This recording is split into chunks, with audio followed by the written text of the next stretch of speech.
Bonjour à tous. Aujourd'hui, nous allons voir ensemble comment remplir un tableau de proportionnalité. Donc concrètement, déjà on peut voir un petit peu qu'est-ce que c'est de la proportionnalité. Et bien en fait, ça va être du coup une augmentation constante, si vous voulez, dans l'explication comme ça. Par exemple, si je vais au marché et que je vais acheter du coup des fraises. Si j'achète du coup 1 kg de fraises et que ça me coûte 1 euro, et que quand j'achète 2 kg de fraises, ça me coûte 2 euros, 3 kg de fraises, ça me coûte 3 euros, 4 kg, 4 euros, etc. En fait, nous sommes dans une situation de proportionnalité. En fait, à chaque fois, pour chaque quantité, je paye la même chose. Donc en fait, si je multiplie ma quantité par 2, je multiplierai mon prix par 2. Si j'augmente du coup ma quantité par 3, j'augmente mon prix par 3. Donc en fait, c'est un coefficient que j'applique et c'est toujours le même. Là, nous allons nous trouver dans des tableaux de proportionnalité et nous allons apprendre du coup comment les remplir. Donc là, je me retrouve dans un cas, dans une situation de proportionnalité, donc en fait, je le sais. Donc comment remplir ces deux tableaux? Je vous ai mis du coup deux exemples, donc parce qu'en fonction, on ne prend pas forcément la même base. Par exemple, pour des fraises, en général, ça s'achète au kilo, alors que des ananas, par exemple, ça peut s'acheter à la quantité. Donc vous pouvez voir que c'est à peu près le même fonctionnement. 1 kg de fraises ou un ananas, bon, on peut appliquer exactement la même situation de proportionnalité. Donc là, je me situe dans le cas où, en fait, sur ce marché, 1 kg de fraises représente 1,50 €.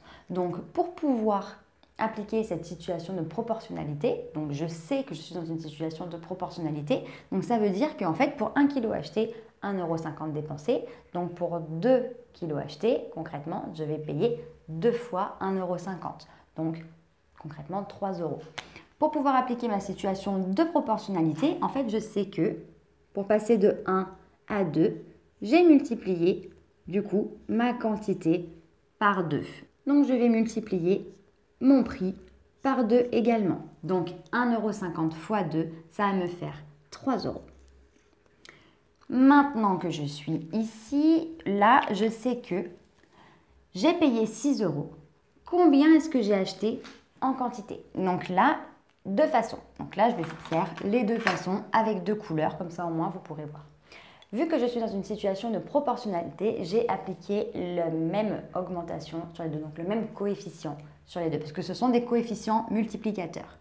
Là, je vois que je cherche combien est-ce que j'ai acheté en kilos pour pouvoir avoir payé 6 €. Je vois que ici, là j'ai 3, et 3 fois 2, ça fait 6. Donc je peux me dire, en fait, de ligne en ligne, je multiplie par 2. Si j'ai multiplié par 2 pour passer de cette colonne à cette colonne, clairement, il faut que je multiplie également par 2 aussi, ici, pour pouvoir trouver combien de kilos j'ai acheté, pour pouvoir avoir, du coup, 6 € à la caisse. Donc là, ici, je me situe 3 fois 2, ça fait 6, 2 fois 2, ça fait 4. L'autre façon était aussi de me dire, parce que bon, voilà, nous sommes dans une situation de proportionnalité, donc en fait, de colonne en colonne, j'applique du coup la même chose. Donc en fait, pour passer de une ligne à une autre, en fait, j'ai appliqué du coup en haut et en bas le même coefficient. Pour pouvoir passer de 1,50 € à 6 €, donc en fait, là, je peux aussi appliquer, du coup, pas forcément de une jusqu'à celle d'à côté. Je peux prendre la première et la dernière, que je serai quand même dans une situation de proportionnalité. Donc là, 1,50 € pour aller à 6. Donc si pour 1 kg j'ai payé 1,50 €, pour pouvoir payer 6 €, combien est-ce que j'ai eu du coup de quantité?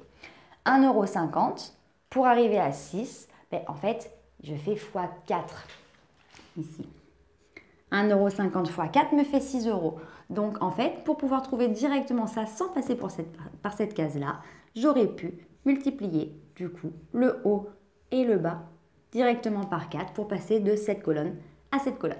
Pour le fonctionnement du coup de l'ananas, c'est exactement pareil. C'est juste que je vais vous montrer une deuxième méthode que vous pouvez utiliser dans une situation, dans un tableau de proportionnalité. Là, j'ai appliqué à chaque fois le coefficient. Effectivement, à chaque fois le même. Donc, j'ai trouvé du coup comment j'ai fait et je l'applique directement comme ça. Une deuxième méthode qui en fait sensiblement est la même, c'est juste que vous l'appliquez différemment, mais c'est le même fonctionnement. En fait, c'est ce qu'on appelle le produit en croix. Donc le produit en croix me dit que si en fait j'ai pour une quantité, ça m'a coûté 3 euros. Combien me vaut pour 5 quantités? Et bien, en gros, le produit en croix, c'est ce que vous appliquez, vous, comme ça. Alors, attention, je vais quand même expliquer. Le produit en croix dit que 5 fois 3 est égal à, bon là on va dire que c'est une valeur mystère, donc x, fois 1. Donc concrètement, x fois 1, ça fait x, et en fait, ça me fait 15. Donc en fait, 15 égale x. Donc ici, j'ai directement 15. Pour pouvoir trouver du coup une autre valeur, donc celle qui serait ici, je vais appliquer un produit en croix également. Et je peux le faire du coup pareil avec cette base-là. Donc en fait, on serait plutôt sur juste ça. En fait, je vais prendre en compte ces valeurs-là. Donc clairement, ça va me faire 30 fois 1 est égal à x fois 3. Donc en fait, ce sont que des résolutions d'équations.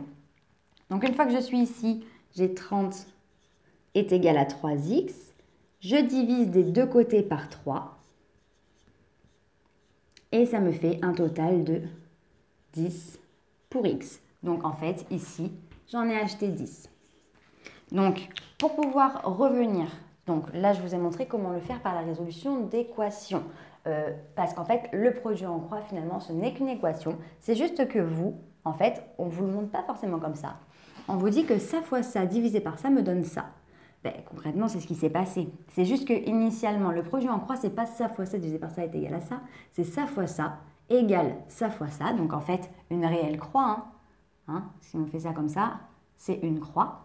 Et bien du coup, c'est une résolution d'équation par la résolution. Donc à la fin, ça revient à faire ça fois ça divisé par ça me donne ça. Et si je regarde bien, ici, pour passer, je vais mettre en rouge pour que ça ressorte un petit peu plus, pour passer de 1 à 5, j'ai fait x 5. Passer de 3 à 15, 3 fois 5, ça fait 15.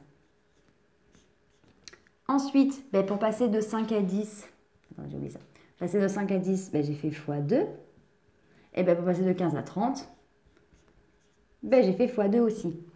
Et pour passer, je vais prendre une autre couleur pour que ça ressorte. De 1 à 10, j'ai fait x 10. Et pour passer de 3 à 30, j'ai fait x 10 aussi. Donc concrètement, vous pouvez faire vraiment avec la méthode de votre choix. On est du coup sur une situation de proportionnalité. La seule chose qui est super importante, c'est que peu importe les colonnes que vous prenez, vous devez tout le temps, pour pouvoir passer d'une colonne à une autre, multiplier par la même chose. Donc là, on est dans le cas où on s'est occupé du coup de colonne en colonne, mais du coup, la situation de proportionnalité marche dans tous les sens. Là, si je prends une autre couleur, mais en fait, là, je me suis occupée de colonne en colonne, mais de ligne en ligne. Mais pour passer de 1 à 1,5, j'ai multiplié par 1,5. 2 fois 1,5 me donne 3 et 4 fois 1,5 me donne 6 aussi.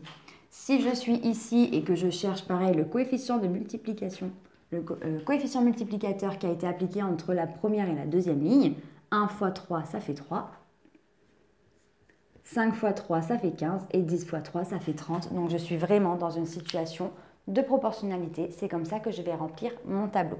Donc après, vous prenez vraiment la méthode de votre choix. Vous pouvez le faire directement en passant d'une colonne à une autre, d'une ligne à une autre, ou tout simplement avec le produit en croix, mais ne vous trompez pas. Donc voilà, j'espère que cette petite vidéo t'a plu et t'a permis de mieux comprendre comment remplir un tableau de proportionnalité. Si tu as la moindre question, n'hésite pas à me la lâcher en commentaire. Pour nous rejoindre, tu peux activer la petite cloche pour du coup nous rejoindre sur YouTube si ce n'est pas déjà fait, ou alors sur les différents réseaux sociaux. Nous sommes sur Facebook, Instagram et sur Snapchat. On te met tout en barre d'infos pour que tu ne rates aucune information. Et d'ici une très prochaine vidéo, je te dis à très bientôt. Salut!